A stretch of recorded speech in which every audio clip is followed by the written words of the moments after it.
अब तो ये लगभग लगभग तय हो गया है कि कांग्रेस पार्टी छत्तीसगढ़ और राजस्थान में सत्ता की ओर बहुत तेजी से आगे बढ़ रही है। जिस हिसाब से सीटों का रुझान आ रहा है और भारतीय जनता पार्टी बहुत पीछे चल रही है और कांग्रेस बहुत आगे चल रही है, ऐसे में साफ हो रही है तस्वीर कि अब छत्तीसगढ़ में और राजस्थान में कांग्रेस को आने से कोई नहीं रोक सकता है। इसी पर बात करने के लिए हमारे साथ पॉलिटिकल एक्सपर्ट शत्रुघ्न कुशवाहा जी जुड़ रहे हैं। शत्रुघ्न जी, ये तो वाकई में एक बहुत आश्चर्य वाली तस्वीर आज देखने को मिल रही है कि जिस कांग्रेस पार्टी को लोग हल्के में लेते थे, वही कांग्रेस पार्टी आज छत्तीसगढ़ में पूर्ण बहुमत की सरकार बनाने जा रही है। देखिए नीरज जी, ऐसा कुछ नहीं है और आश्चर्य की बात नहीं है। ये जैसा हो रहा था, जिस तरह से माहौल चल रहा था इस चुनाव में, जिस तरह राहुल गांधी की स्थितियां चल रही थी, उस समय स्थिति ये है कि ये होना ही था, कांग्रेस का आगे बढ़ना ही था और बीजेपी को डाउन होना ही था। ये सेमीफाइनल है और इस फाइनल में जो रिजल्ट आ रहे हैं, इस रिजल्ट के हिसाब से आप ये मान सकते हैं कि बीजेपी आने वाले चुनाव में बीजेपी और नीचे जाएगी जी। लेकिन शत्रुघ्न जी, ये जो मध्य प्रदेश में इस वक्त कांटे की टक्कर चल रही है, कभी बीजेपी का पलड़ा ऊपर बढ़ रहा है तो कभी कांग्रेस का पलड़ा ऊपर बढ़ रहा है, नीचे ऊपर हो रही है, अप एंड डाउन से क्या कुछ लग रहा है? और जिस हिसाब से एमपी में सपा और बसपा ने बीजेपी के साथ जाने से मना किया है, ऐसे में क्या ये माना जाएगी अगर त्रिशंकु स्थिति बनती है मध्य प्रदेश में तो कांग्रेस ही बड़ी पार्टी के रूप में उभर पाएगी? नीरज जी, एक तरह से जो मध्य प्रदेश की स्थिति है जिसमें भाजपा और कांग्रेस ऊपर नीचे चल रहे हैं, लेकिन जहां तक राजस्थान की स्थिति है उसमें 4 सीट बसपा लाई है और 1 सीट सपा लाई है। तो ये बहुत हद तक रोल सपा और बसपा का यहाँ माना जाएगा। और एमपी में अभी स्थितियां काफी बिगड़ी हुई हैं और बराबर की स्थिति चल रही है। अमित शाह इसमें क्या करते हैं, अभी भाजपा कमेटी की जो मीटिंग चल रही है उसमें उनकी निर्णय की प्रतीक्षा करिए। दूसरी चीज, मायावती का जो निर्णय हुआ है, जिन्होंने जीते हुए अपने सारे कैंडिडेटों को दिल्ली बुला लिए हैं जी। लेकिन शत्रुघ्न जी, सबसे बड़ा सवाल यह भी है कि अगर मान लीजिए कि कांग्रेस का एक उदय काल इस 2018 के आखिरी वक्त में अगर माना जाए तो बीजेपी क्या आप सूर्यास्त होगा बीजेपी 2019 में? जी, आवाज नहीं क्लियर आ रही है। मेरा सवाल ये है सर कि अगर कांग्रेस पार्टी का 2018 खत्म होते होते अगर उदय काल मान रहे हैं सब लोग, तो बीजेपी 2019 में अस्त होती दिख रही है? 2019 में बीजेपी की स्थितियां थोड़ी बिगड़ेंगी जी। वोट ऑफ परसेंटेज कम होंगे जी। मोदी का जादू थोड़ा कम चलेगा। इसमें राहुल गांधी का कद बढ़ा है। राहुल गांधी के कद बढ़ने का मतलब ये हुआ कि बीजेपी की वोट ऑफ परसेंटेज काफी नीचे जाएंगे और जो तेलंगाना में चंद्रशेखर के राव ने पूर्ण रूप से जो बहुमत प्राप्त किया है, उनका भी सुनने में आ रहा है कि ये कांग्रेस को समर्थन करेंगे जी। लेकिन जी हाँ, बताएं। लेकिन अगर एक बात यहाँ पर यह भी है कि अगर मान लीजिए कि अगर कांग्रेस इतने बड़े पैमाने पर 5 राज्यों में 4 राज्यों में उभर करके सामने आ रही है, तो कल तक यही पार्टी बीजेपी के नेता पैनल के तौर पर जब आते थे तो मोदी जी का और अमित शाह जी का बखान करते थे कि मोदी सरकार की ये उपलब्धियां रही जिसके बिहाफ पर हम सत्ता में वापस आए। लेकिन आज जब नतीजे सामने आ रहे हैं शत्रुघ्न जी, तो कोई भी बीजेपी का नेता मोदी सरकार की और अमित शाह की रणनीति को सराहते हुए नजर नहीं आ रहा है। देखिए मेरे जी, जहां तक स्थिति मोदी की स्थिति है, मोदी के जितने बड़े नेता हैं उनके स्टेटमेंट इस समय नहीं आ रहे हैं जी। कांग्रेस की स्थितियां बढ़ रही हैं तो अपनी कमियों को छुपाने के लिए अभी ये स्टेटमेंट नहीं दे रहे हैं। अमित शाह की जो मीटिंग चल रही है, इस मीटिंग के बाद जो निर्णय आएंगे उसके बाद से स्टेटमेंट जारी करेंगे। जिन राज्यों में उत्तर प्रदेश के मुख्यमंत्री योगी गए हैं, उन राज्यों में स्थिति बीजेपी की ओर बिगड़ी है जी।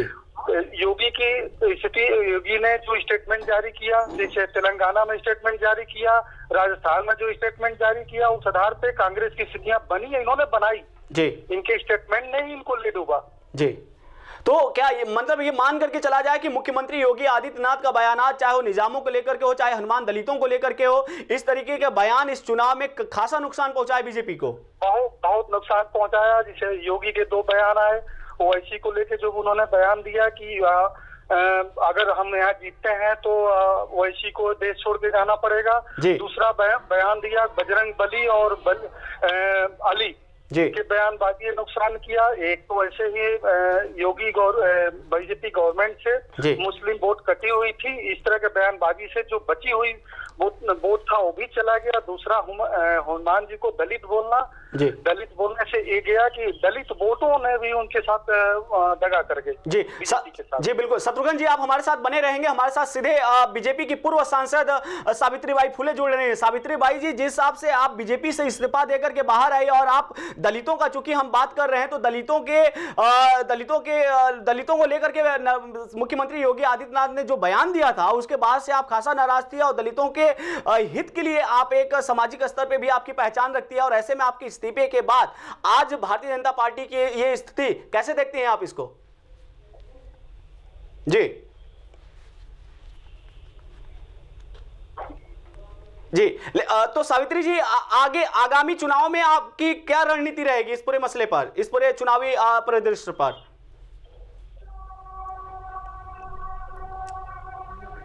तो जी बिल्कुल, तो सावित्री जी क्या यूपी के राजनीति पर भी इन 5 राज्यों का असर पड़ेगा?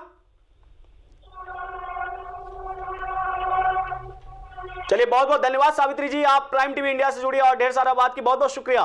तो शत्रुघ्न कुशवाहा जी, मैं आपका फिर से एक बार रुक करूंगा कि जिस हिसाब से कांग्रेस पार्टी ये अमित शाह कहते थे मंचों से कि भाइयों कांग्रेस मुक्त भारत का नारा देते थे, आज तो भारत के नक्शा पर कांग्रेस भगवा नीचे हो गया है और नीला ऊपर आ गया है।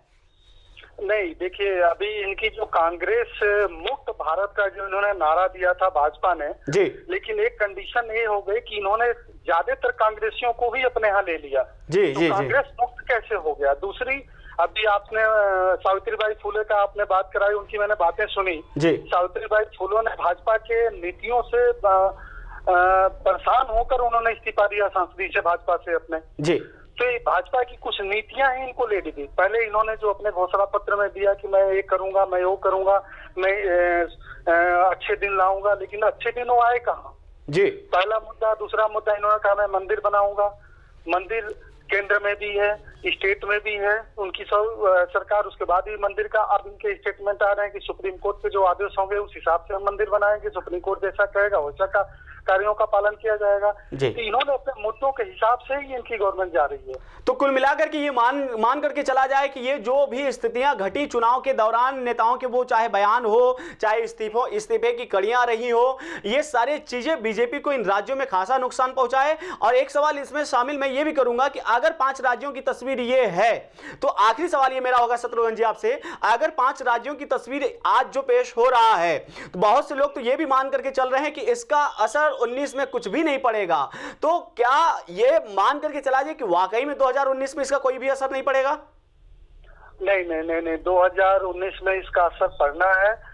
और इसे पहले ही कांग्रेस और मान के चल रही थे, और पॉलिटिकल पार्टियां मान के चल रहे थे कि 5 राज्यों के चुनाव जो हैं वो सेमीफाइनल है जी। तो ये सेमीफाइनल अगर है, इस सेमीफाइनल में अगर भाजपा मानते हैं हम मध्य प्रदेश में टाई की कंडीशन में है, लेकिन राजस्थान में और छत्तीसगढ़ में कांग्रेस ने अपनी पूरी सीट पाई, तेलंगाना और मिजोरम में चलिए वहां की लोकल पार्टियों ने अपनी जीत बनाई, लेकिन भाजपा कहाँ? आपके मिजोरम में 2 सीट पाती है भाजपा, तेलंगाना में 2 सीट पाती है। तो इन कंडीशनों में हम कैसे 2019 चुनाव में मान लेंगे कि भाजपा की स्थितियां अच्छी होंगी? इसका असर नहीं पड़ेगा, इसका असर पड़ना है। जी बहुत बहुत धन्यवाद शत्रुघ्न कुशवाहा जी, आपको बहुत बहुत शुक्रिया। तो चलिए अब हम आपको सुनाते हैं बीजेपी नेता की वो बयान जो आज नतीजों से पहले कल ये कहते थे कि हम इन राज्यों में अपनी सरकार बना रहे हैं। सुनिए। मेरे जो समझ है जहां तक, उसके हिसाब से छत्तीसगढ़ और मध्य प्रदेश में निश्चित रूप से भारतीय जनता पार्टी की सरकार बन जाएगी। और राजस्थान में कड़ी टक्कर है, और कड़ी टक्कर में यह कहना कि भाजपा की ही सरकार बनेगी मुश्किल, और यह भी कहना मुश्किल है कि कांग्रेस की सरकार बनेगी। कड़ी टक्कर हमारे लिए जितना है उतना ही कांग्रेस के लिए भी है। तो राजस्थान में हमारी संभावना है, और 2 स्थानों पर मध्य प्रदेश और छत्तीसगढ़ निश्चित रूप से सरकार बीजेपी की बन जाएगी, इसकी पूरी संभावना है।